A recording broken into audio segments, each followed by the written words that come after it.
ಮನಸ್ಸಿದ್ದಲ್ಲಿ ಮಾರ್ಗ ಎನ್ನುವ ಹಾಗೆ ಯಾವುದೇ ನಿರೀಕ್ಷೆ ಫಲಾಪೇಕ್ಷೆ ಬಯಸದೆ ಸ್ವಂತ ಸಾಧನೆಯೊಂದಿಗೆ ಬದುಕು ರೂಪಿಸಿಕೊಂಡ ಅನೇಕರು ನಮ್ಮ ಮುಂದಿದ್ದಾರೆ. ಇದೇ ಒಂದು ಹಾದಿಯಲ್ಲಿ ಆತ್ಮವಿಶ್ವಾಸದಿಂದ ಬದುಕು ಕಟ್ಟಿಕೊಂಡಿರುವ ರೈತರೊಬ್ಬರು ಸಾವಯವ ಬೆಲ್ಲ ತಯಾರಿಸಿ ಅಧಿಕ ಲಾಭ ಗಳಿಸುವ ಮೂಲಕ ಅನೇಕರಿಗೆ ಮಾದರಿ ಎನಿಸಿದ್ದಾರೆ. ಈ ಕುರಿತು ಒಂದು ವರದಿ.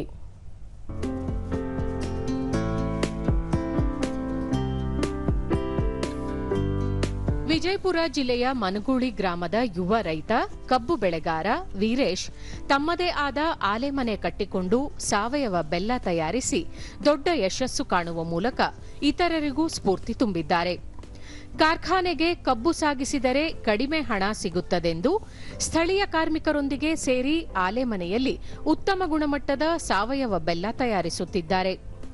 ಔಷಧಿ ಗುಣದ ಸಾವಯವ ಬೆಲ್ಲವನ್ನು ತಯಾರಿಸಿ ನೇರವಾಗಿ ಗ್ರಾಹಕರಿಗೆ ತಲುಪಿಸುವ ಕೆಲಸ ಮಾಡುತ್ತಿದ್ದಾರೆ.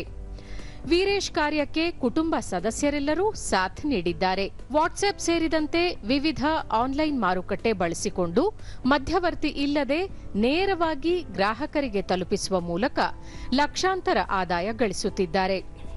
ಸಕ್ಕರೆ ಕಾರ್ಖಾನೆಗೆ ಕಬ್ಬು ಸಾಗಿಸಿ ಬಿಲ್ಗಾಗಿ ವರ್ಷಗಟ್ಟಲೆ ಕಾಯುವ ಬದಲು ಸ್ವತಂತ್ರವಾಗಿ ಆಲೆಮನೆ ಮಾಡಿಕೊಂಡು ಉತ್ತಮ ಗುಣಮಟ್ಟದ ರುಚಿಯಾದ ಸಾವಯವ ಬೆಲ್ಲ ತಯಾರಿಸಿ ನಿರೀಕ್ಷೆಗೂ ಮೀರಿ ಆದಾಯ ಗಳಿಸುತ್ತಿರುವುದು ಇತರೆ ರೈತರಿಗೆ ಮಾದರಿಯಾಗಿರುವುದು ಗಮನಾರ್ಹ. ದೂರದರ್ಶನದೊಂದಿಗೆ ರೈತ ವೀರೇಶ್ ಮನಗೂಳಿ ಕಳೆದ 7 ವರ್ಷಗಳಿಂದ ಭೂಮಿಗೆ ಯಾವುದೇ ರೀತಿಯ ರಾಸಾಯನಿಕ ಬಳಸದೆ ಸಂಪೂರ್ಣ ಸಾವಯವ ಕೃಷಿ ಪದ್ಧತಿಯ ಮೂಲಕ ಕೃಷಿ ಮಾಡುತ್ತಾ ಬಂದಿದ್ದೇವೆ. ಸಾವಯವ ಪದ್ಧತಿಯಲ್ಲಿ ಅಚ್ಚು ಬೆಲ್ಲ, ಪುಡಿ ಬೆಲ್ಲ, ಜೋನಿ ಬೆಲ್ಲ, ಮಸಾಲೆ ಬೆಲ್ಲ ತಯಾರಿಸಿ ಗ್ರಾಹಕರಿಗೆ ನೇರವಾಗಿ ಒದಗಿಸುತ್ತಿದ್ದೇವೆ. ಆನ್ಲೈನ್ ಮಾರುಕಟ್ಟೆಯ ಮೂಲಕ ವಿಷಮುಕ್ತ ಬೆಲ್ಲವನ್ನು ಗ್ರಾಹಕರ ಮನೆ ಬಾಗಿಲಿಗೆ ತಲುಪಿಸುವ ಕೆಲಸ ಮಾಡುತ್ತಿದ್ದೇವೆ ಎಂದು ಹೇಳಿದರು.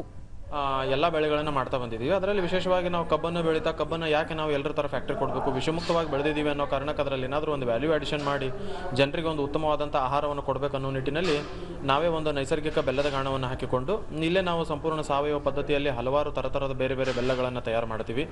ಅಚ್ಚು ಬೆಲ್ಲ ಆಗಿರ್ಬೋದು, ಪುಡಿ ಬೆಲ್ಲ ಆಗಿರ್ಬೋದು, ಜೋನಿ ಬೆಲ್ಲ ಆಗಿರ್ಬೋದು, ಈ ಮಸಾಲೆ ಬೆಲ್ಲ ಆಗಿರ್ಬೋದು, ಈ ರೀತಿ ಬೆಲ್ಲಗಳನ್ನು ತಯಾರು ಮಾಡಿ ನೇರವಾಗಿ ಗ್ರಾಹಕರಿಗೆ ಒದಗಿಸ್ತಾ ಇದ್ದೀವಿ. ಗ್ರಾಹಕರು ಕೂಡ ನನ್ನೊಂದು ಫೇಸ್ಬುಕ್ ಪೇಜ್ ಇದೆ, ವೀರೇಶ್ ಮನಗೂಳಿ ನೈಸರ್ಗಿಕ ಕೃಷಿಕರು ಅಂತ ಹೇಳಿ. ಅದರಲ್ಲಿ ಸುಮಾರು ಒಂದು 60,000 ಜನ ಫಾಲೋವರ್ಸ್ ಇದ್ದಾರೆ.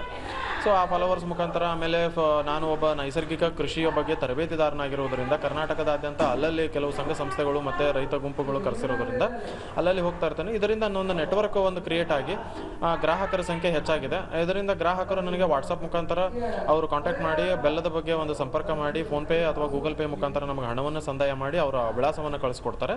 ನಾವು ಅವರ ಒಂದು ಬೇಡಿಕೆ ತಕ್ಕಂತೆ ನಾವು ಪ್ಯಾಕ್ ಮಾಡಿ ಅದನ್ನು ಪ್ರೊಫೆಷನಲ್ ಕೊರಿಯರ್ ಮುಖಾಂತರ ಕರ್ನಾಟಕದ ಪ್ರತಿ ಮೂಲೆಗೂ ಒಂದು ಕಳಿಸುವಂಥ ಒಂದು ವ್ಯವಸ್ಥೆಯನ್ನು ನಾವು ಮಾಡಿಕೊಂಡು ನೇರವಾಗಿ ಗ್ರಾಹಕರಿಗೆ ವಿಷಮುಕ್ತ ಆಹಾರವನ್ನು ಗ್ರಾಹಕರ ಮನೆ ಬಾಗಿಲಿಗೆ ಹೋಗಿ ತಲುಪಿಸ್ತಾ ಇದ್ದೀವಿ. ರೈತ ಗುಂಡಪ್ಪ ಗೂಡಲಮನಿ ಸಾವಯವ ಪದ್ಧತಿಯಲ್ಲಿ ಈ ಹಿಂದೆ ರೇಷ್ಮೆ, ನಿಂಬೆ, ಈರುಳ್ಳಿ ಸೇರಿದಂತೆ ಹಲವು ಬೆಳೆಗಳನ್ನು ಬೆಳೆಯುತ್ತಿದ್ದೆವು. ಈಗ ಕಬ್ಬು ಬೆಳೆದು ವಿವಿಧ ರೀತಿಯ ಬೆಲ್ಲ ತಯಾರಿಸುತ್ತಿದ್ದೇವೆ. ಈ ಸಾವಯವ ಬೆಲ್ಲದ ಬಳಕೆಯಿಂದ ಮಧುಮೇಹ ನಿಯಂತ್ರಣಕ್ಕೆ ಬರಲಿದ್ದು ನಮ್ಮ ಬೆಲ್ಲಕ್ಕೆ ಬೇಡಿಕೆ ಹೆಚ್ಚಾಗಿದೆ ಎಂದರು.